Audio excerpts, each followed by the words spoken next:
जयपुर मध्य प्रदेश की वादियों में बसा एक खूबसूरत गांव। लेकिन इस गांव में छिपे थे कुछ ऐसे भयानक रहस्य जिन्होंने उस सदी में निवास करने वाले साहसी लोगों के दिल में भी एक खौफ पैदा कर रखा था।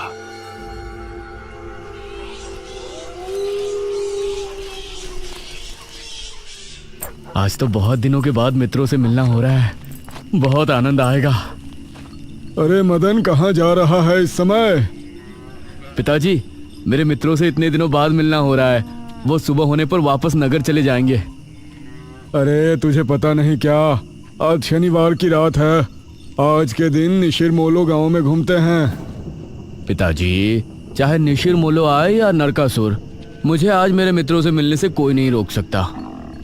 ठीक है, लेकिन ध्यान रहे, जैसे ही तुमको उनके कदमों की आहट सुनाई दे और उनका वो मंत्र जिसको वो दोहराते हुए आगे बढ़ते हैं, तो उन्हें बिना देखे किसी ऐसी जगह छिप जाना जहां से ना वो तुमको देख सके ना तुम उनको। और जब तक उनकी आवाज आना बंद ना हो जाए उनके सामने नहीं आना।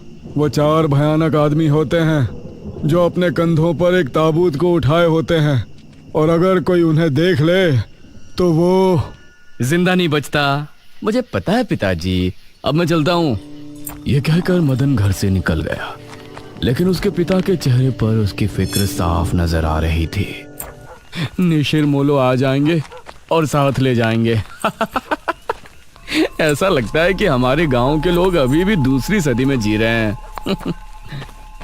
वो तेज तेज कदमों के साथ आगे बढ़ रहा था। कुछ देर बाद उसे जंगल की तरफ एक पगडंडी वाला रास्ता नजर आया। यहां से जाऊंगा तो जल्दी पहुंच जाऊंगा, यहीं से आगे बढ़ता हूं। बिना ज्यादा सोचे वो जंगल के अंदर बने उस पगडंडी वाले रास्ते पर आगे बढ़ गया।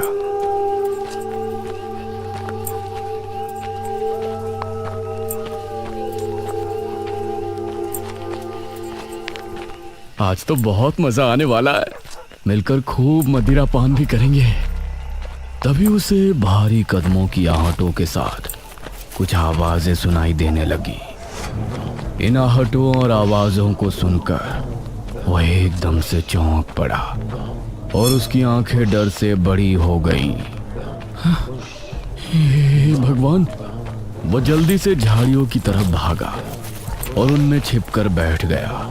वो झाड़ियों की ऊंट में बैठा लंबी लंबी सांस ले रहा था। वो आवाजें अब और ज्यादा साफ होने लगी थी। उसे यकीन था कि अब वो लोग उसके करीब ही आ रहे हैं। उसने धीरे धीरे छिपकर अपनी एक आंख से उनको देखा और वो हैरान रह गया।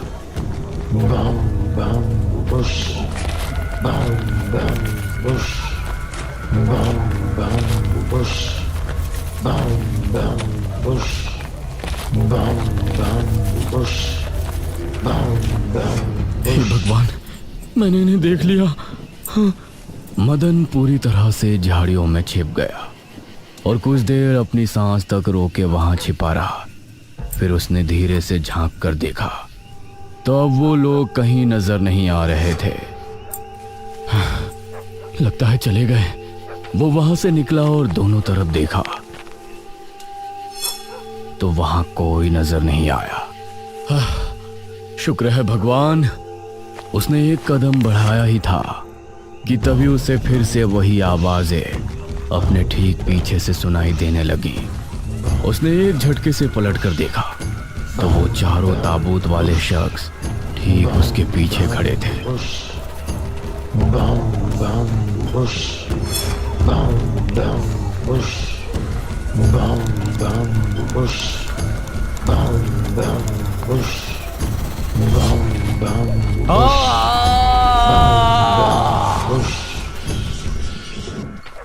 इस तरफ जब देर रात भी मदन वापस नहीं लौटा तो उसके पिता को उसकी चिंता होने लगी। उसने गांव के एक आदमी विपुल को साथ लिया और जंगल की तरफ रवाना हुआ।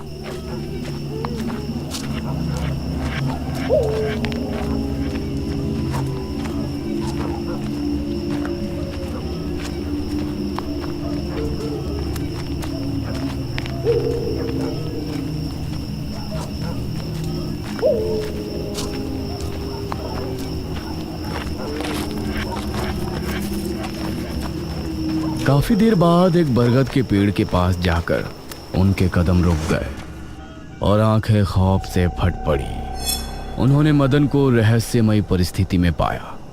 उसके चेहरे पर डर और आंखों में खौफ ऐसा नजर आ रहा था कि जैसे उसने हादसे से पहले बहुत ही भयानक मंजर देखा हो। मदन!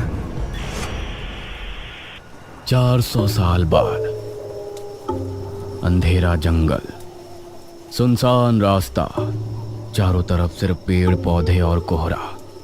मेघना उनके बीच अकेली खड़ी थी। कोई है? क्या यहाँ कोई है? उसने कुछ कदम आगे बढ़ाए। उसके सवाल का कोई जवाब तो उसे नहीं मिला, लेकिन कुछ टपकने की टप टप की आवाज अब उसे बराबर आ रही थी। मैं यहाँ क्या कर रही हूँ? कौन लाया है मुझे यहाँ पर? वो खुद को वहां पाकर बहुत परेशान थी। तभी उसने देखा कि कोई चीज उड़ती हुई उसी की तरफ आ रही है। वो उसे हैरानी से देखने लगी। पास आने पर पता चला कि वो कोई विशालकाय भयानक पक्षी था। बचाओ!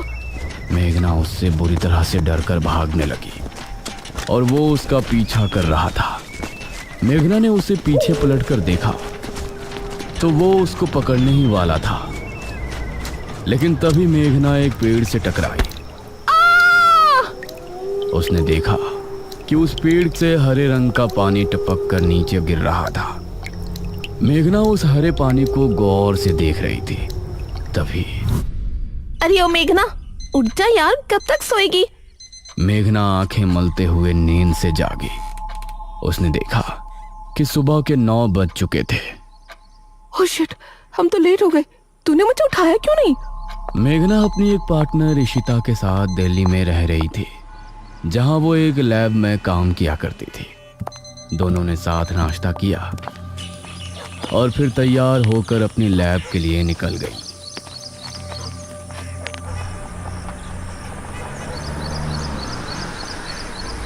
तेरा ऑमलेट खा खा कर मेरा पेट खराब हो चुका है। रोजाना कच्चा ही बनाकर दे देती है। शुक्र मना कि कच्चा भी खाने को मिल तो रहा है। तेरे भरोसे रहेंगे तो वो भी नहीं मिलने वाला। सोकर ही 9 बजे उठती है।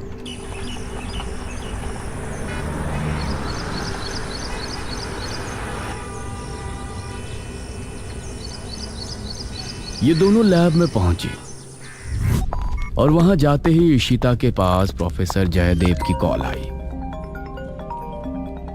तुम दोनों ने इस बार बहुत समय ले लिया है। जो एंटीडोट बनाने का काम तुमको दिया था वो पूरा करोगे या नहीं? प्रोफेसर साहब, बस ये समझ लीजिए कि काम होने ही वाला है। आप हमें 3 दिन का समय और दीजिए। ये कहकर उसने कॉल काट दिया। तो इतने दिनों से प्रोफेसर को घुमा रही है, आखिर तू ये एंटीडोट तैयार करेगी कैसे? ये सुनकर इशिता ने एक किताब निकाली।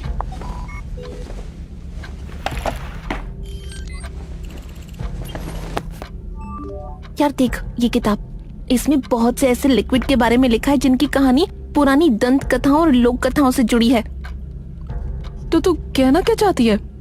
मुझे इस किताब में बहुत ही अनोखे लिक्विड के बारे में पता चला है, जिसे मृत्युंजय अमृत कहते हैं। हम उस लिक्विड का टेस्ट करेंगे और अगर वो हमारे काम का निकला तो उसे यूज भी कर सकते हैं। मृत्युंजय अमृत? देख, मैं तेरे साथ कहीं नहीं जाने वाली हूँ। ये सब बातें बकवास होती हैं। अरे देख तो सही, इस पेड़ से हर पूर्णमासी की रात ये हरा लिक्विड टपकता है। तभी मेघना ने देखा कि उस पन्ने पर किसी मृत्युंजय अमृत के बारे में लिखा था और उसमें ठीक वही पेड़ दिखाया गया था जो मेघना रोजाना अपने सपने में देखा करती थी। मतलब उस हरे पानी की बात ही इस किताब में लिखी थी। हे भगवान, क्यों हिला डाला ना, है ना इंटरेस्टिंग? मेघना ने कुछ सोचा और फिर जवाब दिया, हाँ तो हम दोनों कल ही बीरमपुर गांव के लिए निकलते हैं।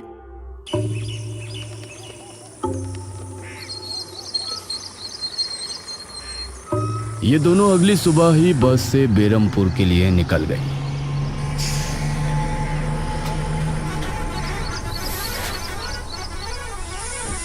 वैसे एक बात बता, तू मेरे साथ वहां जाने के लिए एक ही बार में कैसे राजी हो गई?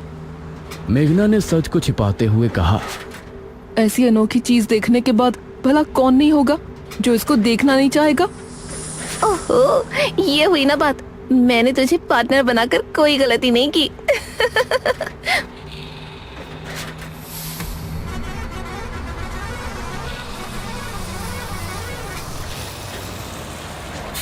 ये दोनों 5 घंटे के सफर के बाद एक जगह उतरी। इनके ठीक सामने एक बड़ा सा गेट था जिस पर नाम लिखा था बेरमपुर। इशिता और मेघना ने जैसे ही गेट के अंदर कदम रखा तो अचानक से मौसम बदला। सूरज मानो बादलों के पीछे छिप गया और एक हवा अपने साथ आंधी ले आई। अरे वाह, गांव का मौसम तो बहुत ठंडा है। इधर गांव के लोग भी अचानक बदलते मौसम को देखकर हैरान रह गए। अरे ये क्या, अभी तक तो काफी गर्मी थी, ये अचानक आंधी कहां से आ गई? मुखिया जी, लगता है बारिश भी जरूर आएगी। इधर मेघना और इशिता दोनों ही गांव की तरफ बढ़ रही थी। यार, ये गांव के लोग ठीक तो होंगे ना? गांव के लोग तो ठीक ही होते हैं, अजीब तो हम शहर वाले होते हैं। ये बात तो तूने बिल्कुल पते की कही। इशिता और मेघना दोनों गांव के चौक पर पहुंची। वहां एक कुआं भी था और वहीं मुखिया भी 2 आदमियों के साथ खड़ा था।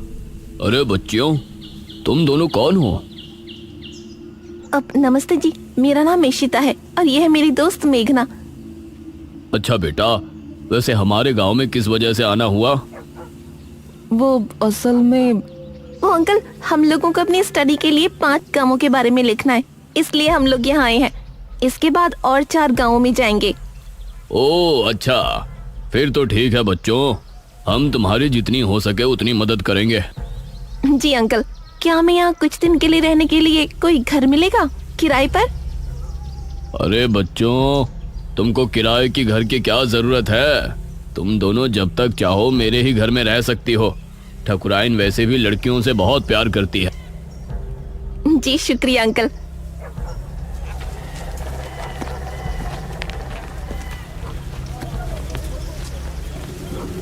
मुखिया इशिता और मेघना को अपने घर ले आया। तभी घर के मंदिर में जल रहा दीपक बुझ गया। अजी सुनती हो ठकुराइन? जी आई। ठकुराइन कमरे से बाहर आई। नमस्ते आंटी। नमस्ते बेटा। ओ जी, ये प्यारी प्यारी बच्चियां कौन है? ये दोनों शहर से अपनी पढ़ाई के सिलसिले में आई हैं। हमारे गांव के बारे में लिखना चाहती हैं। वो क्या होता है रे, वो रिसर्च करने आई हैं। तभी वहां पर एक और लड़का आया। क्या कहा? हमारे गांव पर रिसर्च?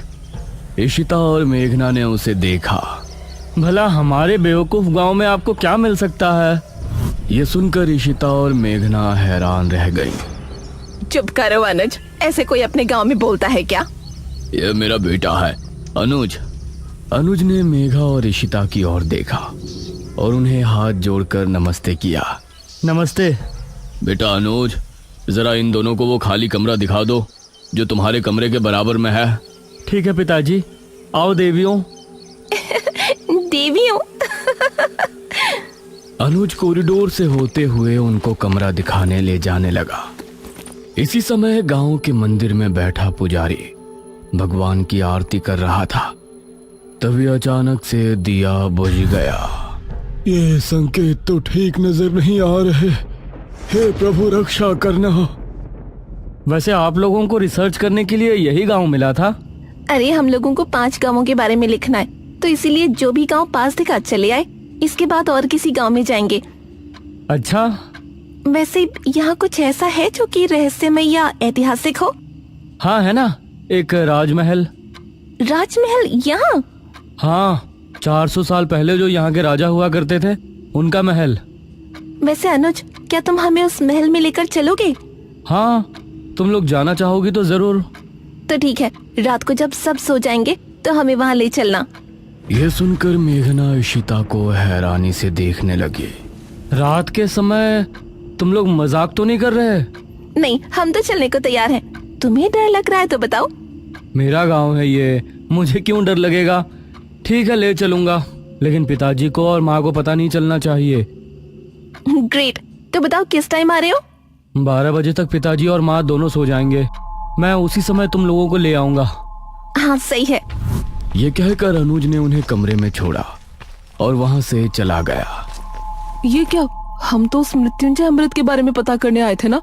अब हम ये राजमहल क्यों जा रहे हैं? अरे उसको सीधा पूछते तो उसे शक हो जाता ना। आज हम राजमहल चलते हैं और फिर कल उसे जंगल जाने को कहेंगे और वहाँ जाकर बातों ही बातों में उससे मृत्युंजय अमृत के बारे में पूछेंगे। ये सही है। इस तरफ गांव के लोग मौसम के बदलती ठंड से बहुत हैरान थे। पुजारी बार बार आसमान की तरफ देख रहा था, जहां उसे काला अंधेरा इधर उधर घूमता हुआ नजर आ रहा था। करीब 12 बजे जब मुखिया और उसकी पत्नी गहरी नींद में थे तो अनुज कमरे से निकला। अरे लगता है आ गया। इशिता ने उठकर दरवाजा खोला। हाय अनुज। तुम लोग तैयार हो? हाँ चलो, हम तो रेडी हैं। तो चलो। अनुज इनको लेकर घर से निकला और इन्होंने 2 गलियां पार कर ली थी। उफ, तुम्हारे गांव में हवा इतनी ज्यादा चलती है क्या? रोज तो नहीं चलती, लेकिन शहर की 2 लड़कियों के साथ लगता है उनके शहर का प्रदूषण भी आंधी के रूप में साथ आ गया। कुछ देर चलने के बाद ये तीनों एक बड़े से राजमहल के सामने खड़े थे, जिसे देखकर मेघना को कुछ याद आने लगा। ऐसा लगता है कि इस राजमहल को मैंने पहले कहीं देखा है। ये है राजमहल राजा सूरजभान का। वाकई में काफी आलीशान है। यह कहते हुए इशिता ने अपने कैमरे में उसकी एक फोटो ली। हमें खिड़की से अंदर जाना पड़ेगा, इसका दरवाजा सालों से जाम है। ये तीनों एक खिड़की के रास्ते राजमहल में पहुंचे और वहां की हर एक चीज मेघना को जानी पहचानी लग रही थी। इस तरफ गांव में आंधी का बहाव बढ़ने लगा था। सभी अपने अपने घरों में आराम से सो रहे थे।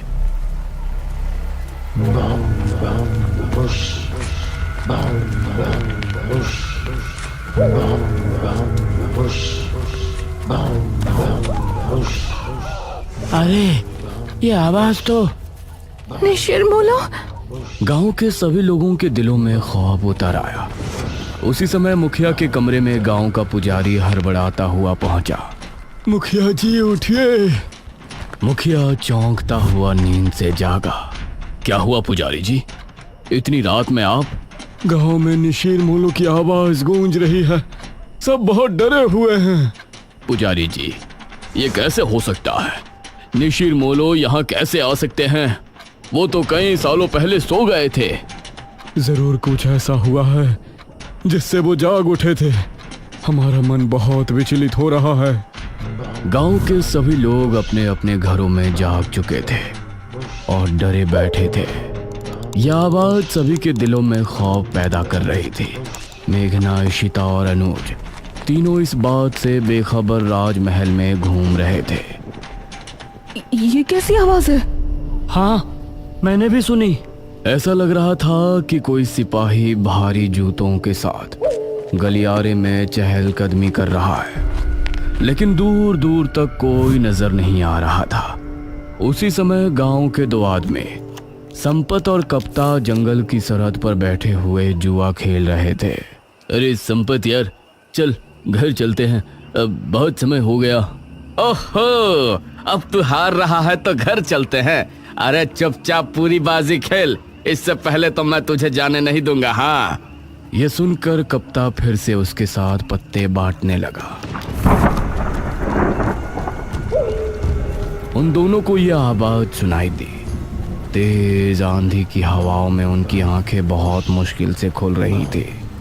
उन दोनों ने देखा कि सामने से 4 आदमी अपने कंधों पर एक ताबूत उठाए मंत्र पढ़ते हुए चले आ रहे हैं। संपत और कप्ता इससे पहले कुछ करते, वो चारों आकर उनके सामने रुक गए।